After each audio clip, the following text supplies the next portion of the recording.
Meus amados irmãos, a paz de Cristo, tudo bem com vocês? Espero que esteja tudo bem. Hoje, a convite do meu amigo Denis Pereira, mais conhecido como Denão, nós estaremos gravando a lição de número 8, que tem por título A Importância da Paternidade na Vida dos Filhos. Antes de mais nada, agradecer ao meu grande amigo, que é um presbítero da igreja aqui na Assembleia de Deus, Ministério do Belém, em Campinas. Denis, meu amigo, muito obrigado pelo convite e espero poder contribuir aí para que os nossos irmãos cresçam no conhecimento da palavra de Deus. Como eu já disse aos irmãos, hoje nós estaremos falando a lição de número 8, que tem por título A Importância da Paternidade na Vida dos Filhos. Lição esta comentada pelo pastor Elianai Cabral, é essa lição aqui, Relacionamento em Famílias. E hoje nós estaremos tratando aí a lição de número 8. Como eu já disse aí, o título da lição, vamos para o texto áureo da nossa lição, que está na carta do apóstolo Paulo aos Efésios, capítulo de número 6, versículo de número 4, onde o texto bíblico vai nos dizer: E vós, pais, não provoqueis a ira a vossos filhos, mas criai-os na doutrina e admoestação do Senhor. A verdade prática da nossa lição vai nos dizer: quando o padrão divino para a criação dos filhos é negligenciado, as consequências são terríveis para a família cristã. A leitura bíblica em classe se encontra no primeiro livro de Samuel, capítulo 2, do versículo 12 ao 17 e versículo 22. E também o capítulo 8, do versículo 1 ao versículo de número 3. Bom, a palavra-chave da nossa lição será paternidade. E essa palavra paternidade, ela vem do latim, que significa o ser pai. O ser pai está ligado à concepção. É o momento em que o homem se torna pai. Essa é a origem da palavra no latim, né? É justamente essa questão de quando um homem se torna pai. Diferentemente da palavra paternidade ativa, né? Que tem a ver mais com as ações, com o cuidado físico e emocional que se dá a um filho. São duas palavras diferentes, né? Pai, no sentido de concepção e se tornar, que no caso, o homem pode ser sim pai, mas não exercer a paternidade. É uma realidade de muitos no Brasil, onde homens acabam aí, por fim, engravidando as mulheres e abandonando a mulher com o filho. E quando perguntado se ele é pai, o que ele vai dizer? Eu sou pai, mas na concepção da palavra em si, porque ele não exerce a paternidade, que é o principal, que é justamente o que nós vamos tratar nessa lição. A importância da paternidade, não é a importância de ser pai. Pai, como eu disse, tem bastante por aí. A questão é pais que exercem de fato a paternidade ativa, ou seja, ele toma ações para cuidar da emoção, para cuidar do físico do seu filho, que é uma maneira única de olhar e de falar e de cuidar de uma criança, né? Então nós vamos falar muito sobre essa questão da paternidade nessa lição. E nós teremos aí 3 objetivos nessa lição.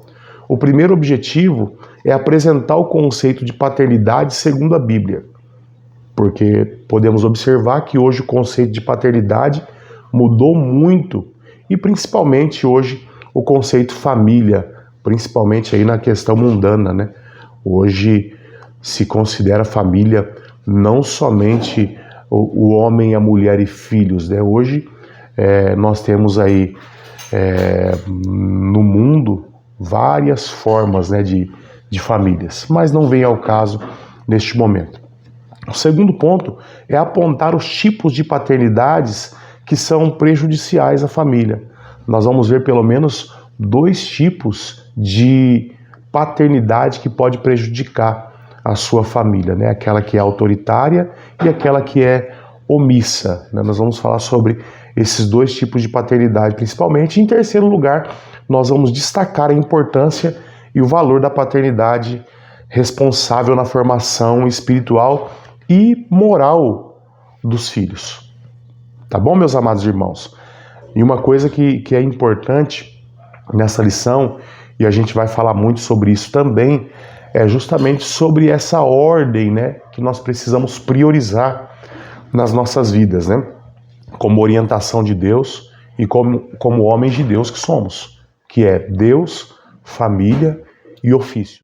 Quando nós obedecemos essa ordem, nós temos maiores chances de obter sucesso na nossa missão, né? Naquilo que nos foi proposto. Então nós não podemos nos esquecer que Deus em primeiro lugar, com certeza, segundo a família vem antes do ministério. Antes de você ter um ministério, antes de você ser um líder, antes de você ser um pastor, primeiro você precisa cuidar da sua família, ter a sua família, né? E depois os ofícios. Esta é a ordem que o nosso Deus se agrada. Meus amados irmãos, como hoje a nossa lição ela vai estar pautada, né, em 2 famílias, a base da nossa lição hoje trata-se de 2 famílias, que é a família do sacerdote Eli e a família do profeta, sacerdote e juiz Samuel. E antes da gente entrar nessa questão familiar, eu acho que é muito importante a gente pautar algumas situações aí das famílias. Primeiro, os filhos de Eli e os filhos de Samuel realmente eram rebeldes. Não temos o que questionar. A Bíblia vai ser clara e enfática quanto a isso. A Bíblia vai chamar os filhos de Eli de filhos de Belial, ou seja, eram filhos realmente que estavam fora da presença de Deus. Eram filhos que haviam se afastado e se desviado da presença de Deus. E nós vamos ver também, por um outro lado, a Bíblia também dizer que os filhos de Samuel não seguiram o caminho do pai, ou seja, também eram filhos que se perderam no caminho, eram filhos que se afastaram da presença de Deus. Porém, nós não podemos equiparar a pessoa de Eli com a pessoa de Samuel, porque são 2 pessoas totalmente diferentes ao olhar de Deus. Nós vamos observar que o profeta Eli, lá em 1 Samuel, capítulo 2, a partir do versículo 27, que o sacerdote Eli, ele já havia se rebelado contra Deus. Ele já havia se afastado das coisas de Deus, ao ponto de Deus se arrepender de ter feito uma promessa que a família dele andaria perpetuamente na sua presença. Deus faz uma declaração muito interessante no texto. Deus vai dizer: longe de mim estas coisas, longe de mim esta coisa. Ou seja, Deus havia falado que eles andariam diante dele perpetuamente, e com as atitudes de Eli, Deus agora olha e diz: longe de mim essas coisas. E diz mais ainda: por causa da rebeldia de Eli, Deus faz mais uma promessa, e essa promessa vai acontecer com a morte de Eli e seus filhos, onde Deus vai dizer para Eli: eis que vem dias em que cortarei o teu braço e o braço da casa de teu pai, para que não haja mais velho algum em tua casa. Olha até que ponto chegou a rebeldia do sacerdote Eli, ao ponto dele menosprezar a presença de Deus e honrar mais os seus filhos do que o próprio Deus. Então observem que o próprio Deus vai sentenciá-lo à morte dos seus filhos, para que não haja velhos na sua casa. Essa era a realidade de Eli. Eli já havia se rebelado porque o próprio texto vai dizer que Eli estava dando coices nos sacrifícios que eram apresentados. Era como se ele estivesse insatisfeito e se rebelado contra as coisas de Deus. Já por um outro lado, nós vamos ver lá no primeiro livro de Samuel, capítulo 8, a partir do versículo 1 ao 3, que também faz parte da nossa leitura bíblica em classe, o texto dizer algo muito interessante.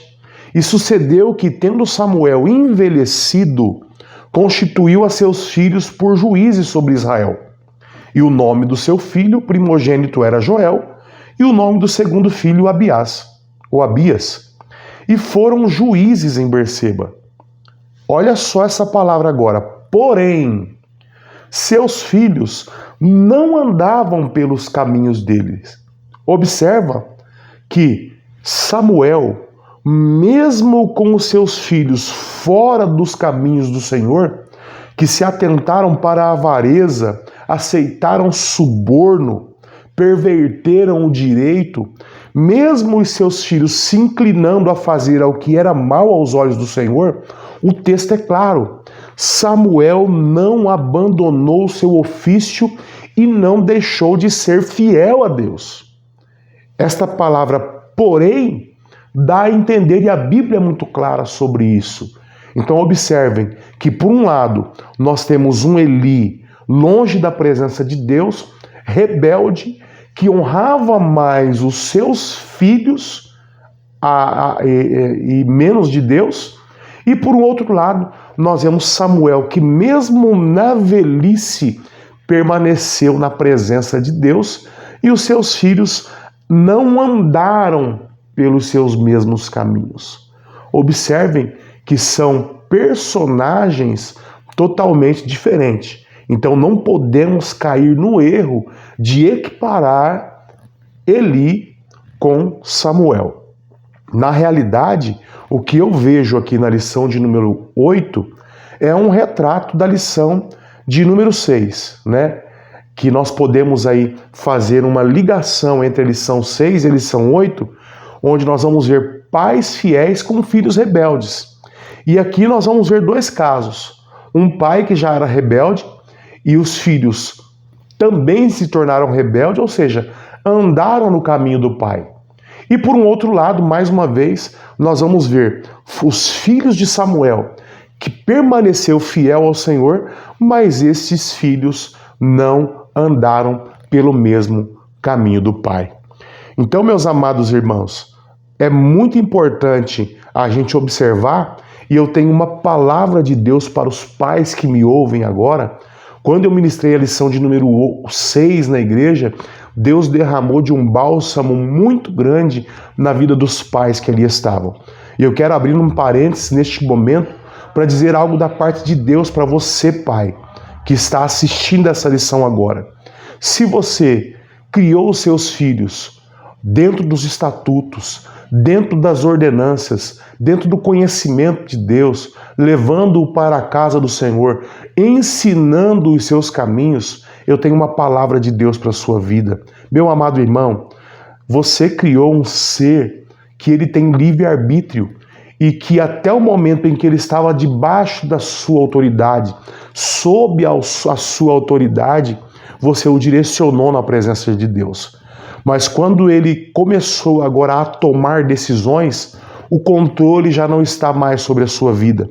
E eu tenho uma palavra de Deus para a sua vida, porque muitos pais, nesse exato momento, ao ver o seu filho afastado da presença de Deus, eles se questionam: onde foi que eu errei? E Deus está me usando aqui para falar com você. Se você obedeceu os estatutos do Senhor, você não errou em nada. Tire este fardo dos seus ombros, tire esse peso das suas costas, porque o Espírito Santo de Deus te toca neste momento para lhe dizer: meu filho, você criou os seus filhos no caminho, mas você também criou um ser que tem livre arbítrio. Portanto, meus amados, assim como Samuel permaneceu fiel e os seus filhos não andaram nos seus caminhos, pode ser que você esteja passando pela mesma situação. Mas em nome do Senhor Jesus, saiba que o caminho está dentro do coração do seu filho. O que isso significa? Ele sabe qual é o caminho de volta. Só faça como o pai do filho pródigo. Ore e espere, porque ele conhece o caminho da volta. E uma observação interessante, meus amados irmãos, no que concerne ao ensinamento dos pais aos filhos no caminho e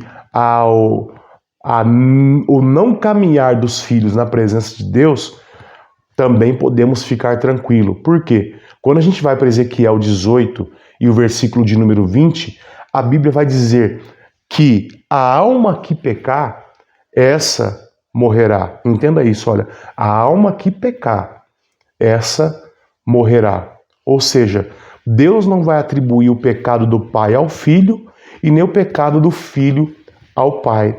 Portanto, meus amados, acalma o teu coração e com certeza, no momento oportuno, o seu filho voltará para a presença do Senhor. Amém? Então não vamos fazer aí essa equiparação entre Samuel e Eli. Bom, a nossa lição é dividida em 3 tópicos. A paternidade dentro da família. Nós vamos falar sobre os tipos de paternidade extremista. E, em terceiro lugar, nós vamos falar sobre o fracasso de pais relapsos com os seus filhos. De uma forma bem rápida, eu quero passar esses 3 pontos para os irmãos, para que possamos, assim, crescer no conhecimento. A paternidade dentro da família. Nós sabemos que a primeira família, ela foi instituída lá no Gênesis capítulo 1, versículo 1 e 2, porque até então Adão e Eva eram um casal. Nós vamos observar que em Gênesis 1 e 2, Adão vai conhecer a sua esposa e ela vai conceber e vai dar à luz a Caim. E ela vai dizer: alcancei um homem. E ela também vai dar à luz a Abel, que era pastor de ovelha, e Caim se tornou um lavrador da terra. Nesse texto, a família é formada. E dentro deste texto, nós podemos observar que para cada integrante da família há uma função. E como nós estamos falando de paternidade, nós vamos observar que a Bíblia vai delegar ao pai algumas obrigações. A Bíblia vai delegar ao pai alguns deveres. E o primeiro dever é liderar o lar. O pai, na família instituída por Deus, ele sempre será o líder da família, o cabeça da casa. Então, em primeiro lugar, nós não podemos esquecer, um pai precisa ser um líder. Em segundo lugar, o pai precisa ser o provedor do lar. O que isso significa?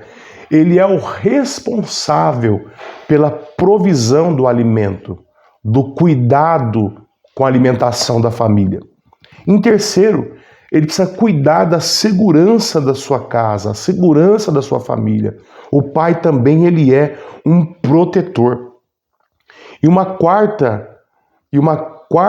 qualidade e característica do pai, e eu não posso deixar de falar, é justamente a responsabilidade de ensinar os seus filhos.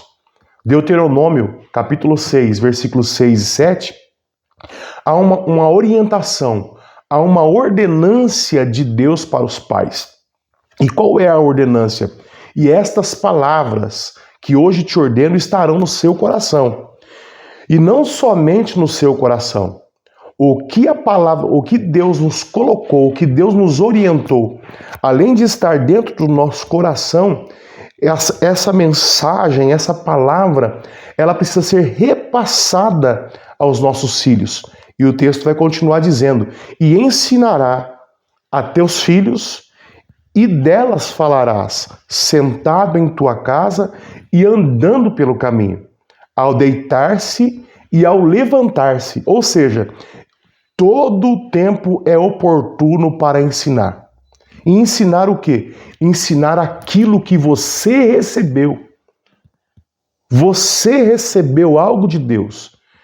E esta palavra de Deus, ela precisa ser transmitida a seu filho. É uma responsabilidade do pai ensinar os filhos.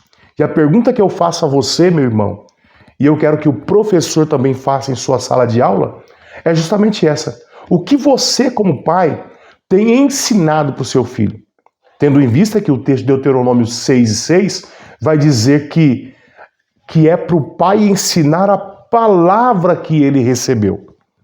Então, nós vamos observar aí que o pai é um líder, o pai é um provedor, o pai é aquele que dá segurança e o pai é aquele que é responsável pelo ensino dos teus filhos. E, infelizmente, hoje, muitos pais têm tirado essas prioridades da sua vida, né? Estão priorizando mais o profissional, estão priorizando mais os ofícios eclesiásticos do que a prioridade com os seus filhos. E quando isso acontece, quando você prioriza o eclesiástico, quando você prioriza o profissional, você acaba se tornando um excelente pastor, um excelente obreiro, um excelente cooperador, um excelente profissional, porém, você corre um grande risco de não ser o pai que o seu filho precisa. Com isso, com essa ausência e com esta falta de prioridade na sua casa, duas coisas vão acontecer. Primeiro, a falta de autoridade no lar, né? Então, quando você prioriza, né? Quando você prioriza a obra, quando você prioriza a igreja, quando você prioriza os ofícios, quando você prioriza o profissionalismo, o que é que pode acontecer? Pode acontecer que você vai se ausentar da tua casa e com a ausência da tua casa, o que vai acontecer? Vai gerar falta de autoridade, vai gerar a falta de respeito dentro do seu lar. Então Eli, lá em 1 Samuel 2:22, o texto bíblico vai nos dizer que Eli já não tinha mais autoridade nenhuma sobre os seus filhos. Existem muitas pessoas que têm autoridade como profissional. As pessoas o respeitam como um excelente profissional. A empresa respeita como excelente profissional. Existem muitos pastores que o ministério respeita ele como um grande homem de Deus, como um grande pastor. Existem departamentos que respeitam o líder como um grande líder. Mas, infelizmente, a sua casa, o seu filho, não o vê como um grande pai. Então, muito cuidado para você não perder a autoridade do seu lar e se tornar uma pessoa ausente dentro da sua casa. E a ausência, ela é muito grave para os filhos. Por quê? Porque, segundo especialistas, a presença da figura paterna, ela é muito importante para o desenvolvimento do indivíduo, porque ela oferece um sustentáculo afetivo na formação moral e espiritual da criança. Então, pais presentes, filhos emocionalmente saudáveis, filhos moralmente fiéis. Portanto, pais, não troque, pelo amor de Deus, a sua figura paterna, a sua presença na tua casa por qualquer outra coisa. Porque foi esta missão confiada em suas mãos no momento em que você se tornou pai. Meus amados, vamos para o ponto 2 da lição e a gente vai falar aí sobre dois tipos de paternidade, né? A primeira paternidade é aquela paternidade autoritária, né? Lembrando que a gente está falando de paternidades extremistas, né? Então observem, nós temos dois tipos de paternidade: a paternidade autoritária e a paternidade permissiva. E essas duas paternidades hoje são as mais comuns que temos no nosso dia a dia, né? Precisamos ter uma paternidade equilibrada. A paternidade autoritária é aquela paternidade que trata os filhos como se fossem elementos neutros, sem sentimentos, sem memória, sem vontades. Geralmente esse tipo de paternidade autoritária é aquela que somente dá ordens. São pais que são extremamente zelosos, que chegam ao ponto de ser autoritário. Os filhos acabam obedecendo esse tipo de paternidade por medo, por culpa, por rancor. Infelizmente, por causa do autoritarismo, muitos pais perdem seus filhos. Os filhos se desviam e alguns nunca mais retornam para a igreja. Geralmente, quando existe uma paternidade autoritária, você pode notar pela reação dos filhos que você está sendo autoritário. É claro que quando você dá ordem ao filho, na maioria das vezes ele vai fazer aquele resmungo de criança e de adolescente, e isso é normal, né? Porém, a gente tem que tomar esse cuidado de não se tornar autoritário e os nossos filhos nos obedecer apenas por causa do medo. Já do lado oposto, nós vamos ter aquela paternidade que é permissiva. Essa paternidade é aquela paternidade que não quer confrontar o filho, que não quer gerar um mal-estar no relacionamento, né? Existem muitos pais que permitem os filhos tomarem e decidirem por conta própria, justamente para não gerar um ambiente de conflito. Porém, nós estamos indo ao contrário à palavra de Deus, porque a palavra de Deus vai nos orientar que os filhos precisam estar sob o domínio dos pais. Então observem, meus amados irmãos, que esse tipo de paternidade permissiva, ela dificilmente vai falar não.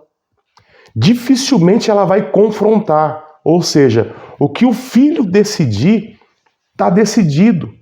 E infelizmente, com esse tipo de paternidade, nós estamos criando crianças, adolescentes, filhos propícios à depressão. Por quê? Porque ele nunca ouve não na vida.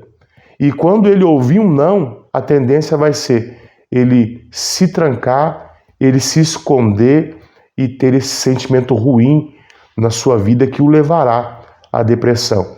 Então é muito importante, meu irmão, você trazer correção para o seu filho quando o seu filho tomar alguma decisão precipitada ou uma decisão errada. Eclesiastes capítulo 8, versículo 11 vai nos dizer muito sobre isso. O texto bíblico vai nos dizer: visto que não se executa logo o juízo sobre a má obra, ou seja, quando você demora para corrigir, há uma consequência. Quando você demora para julgar, há uma consequência. E qual é a consequência dessa demora pelo juízo? Por isso, o coração dos filhos dos homens está inteiramente disposto a praticar o mal. Ou seja, quando você não corrige, quando você não julga, você está encaminhando o seu filho para que o coração dele esteja disposto a praticar o mal inteiramente. Porque ele olha para você e vê um pai omisso, vê um pai que permite e não traz para ele uma orientação e um juízo. Amém, meus amados irmãos? Esse é o ponto 2 da nossa lição. Tomemos cuidado para não sermos pais autoritários e, ao mesmo tempo, não sermos aí pais permissivos, que não trazem aos seus filhos um juízo, um julgamento, né? O terceiro ponto da nossa lição aqui é justamente o fracasso dos pais relapsos com os filhos. E isso aqui é um texto muito importante para nós. Por quê? Porque o pai relapso, O que significa relapso? É aquele que reincide no erro. Ele erra e não se corrige. Ele erra e continua errando, né? Ou é negligente no cumprimento das obrigações. Esse é o pai relapso. É aquele que negligencia no cumprimento de suas obrigações. Lembrando que a Bíblia, ela vai nos dar algumas obrigações como pais. E essas obrigações não podem ser negligenciadas. Poderia falar mais de 15, 20 deveres que está sobre a responsabilidade dos pais, né? Porém, vamos falar alguns aqui que é de conhecimento de todos. Primeiro, uma das obrigações, um dos deveres dos pais é ensinar a palavra de Deus, como já lido em Deuteronômio 6 e 7. Um outro dever dos pais é justamente treinar os seus filhos. Provérbios 22 e 6 vai dizer: ensina a criança, o menino, no caminho em que ele deve andar. Um outro dever dos pais é ser o provedor, né? É o pai cuidar do filho. E esse texto de 2 Coríntios capítulo 12, versículo 14, ele é muito importante. O texto vai dizer: não devem os filhos entesourar para os pais, mas os pais entesourar para os filhos. Não podemos inverter essa ordem. O pai, ele continua sendo o provedor da casa. Um outro dever do pai é criar o filho. Efésios capítulo 6, versículo 4. E vós, pais, não provoquei vossos filhos a ira, mas criai na disciplina e na admoestação do Senhor. Então, criar o filho é um dever do pai. Como eu disse aos irmãos, na origem da palavra, né, o ser pai, a partir do momento que há uma concepção, o camarada pode se intitular pai. Porém, a paternidade é diferente. É exercer as funções e os deveres de um pai. Paternidade. Uma outra missão do pai, um outro dever do pai é controlar os seus filhos. Filhos têm que estar debaixo do controle dos pais. Lembre-se, desde que o arbítrio deles ainda esteja sob a autoridade dos pais, né? E quando isso acontece, os filhos precisam estar debaixo do governo do pai. 1 de Timóteo, capítulo 3, versículo 4, vai falar sobre isso. E o versículo 12 também. O pai precisa governar bem a sua casa, criando os seus filhos sob disciplina. Meu irmão, não abra mão da disciplina, não abra mão do conhecimento, não abra mão do ensino na vida do seu filho. Ainda que seja desgastante, continue ensinando, fazendo a sua parte. Irmãos, exercer a paternidade nunca foi fácil para ninguém. Uma coisa é o homem fazer filhos e abandonar. Outra coisa é o homem ser pai de verdade. É difícil, irmão, ser pai. Não é fácil ser pai. Uma outra missão, Mateus capítulo 19, versículo 13 e 14, é justamente levar os nossos filhos a Cristo, né? Trouxeram-lhe então algumas crianças para que lhe impusesse as mãos e orasse. E isso aqui é maravilhoso, irmãos. Nós, como pais, temos que apresentar os nossos filhos a Jesus. Leve os nossos filhos para a presença de Jesus. Observe, meus amados irmãos, que nós temos aí muitos deveres atribuídos aos pais. E no terceiro ponto, eles têm duas palavras que não fazem parte desses deveres, que é a omissão e a isenção. Não podemos ser pais omissos, não podemos ser pais isentos. O terceiro ponto da lição vai mostrar o perigo da omissão, o perigo da isenção. Hoje nós temos muitos pais que olham para os filhos e veem os filhos tomarem atitudes e em cima das decisões dos filhos, eles usam o pretexto de que é melhor o filho estar fazendo isso em casa do que fora de casa. Isso é ser omisso, isso é ser isento. Exerça o dever de pai na sua família. Não seja um pai omisso. Ensina, instrua, conduza. Não é só ensinar, é conduzi-lo para o caminho, ensinar ele a andar no caminho. Ajudem os seus filhos a cumprir tudo o que o Senhor ordenou. E com certeza, meu irmão, e com certeza, a vida do seu filho estará nas mãos do nosso Deus. E se um dia ele se afastar da presença do Senhor, se um dia ele abandonar a igreja, eu tenho certeza que o caminho ele não esquecerá. E quando a necessidade surgir, quando o vazio na alma chegar, eu tenho certeza que ele vai saber fazer o caminho de volta. Tá aí a importância da paternidade na vida de um filho. Faça tudo quanto vier em sua mão, meu irmão. Priorize a tua casa, priorize a tua família, dedique tempo aos seus filhos. E com certeza, Deus não prometeu que se você ensinasse, ele seguraria os seus filhos no caminho. Pelo contrário, ele ensinou que mesmo ele saindo, ele saberia o caminho de volta. Que Deus em Cristo abençoe. Meu amigo Denis, que Deus abençoe a sua vida. Espero poder aí ter agregado conhecimento aos nossos irmãos aí que estão fazendo parte do seu canal. Deus abençoe, meus irmãos. Fiquem com Deus.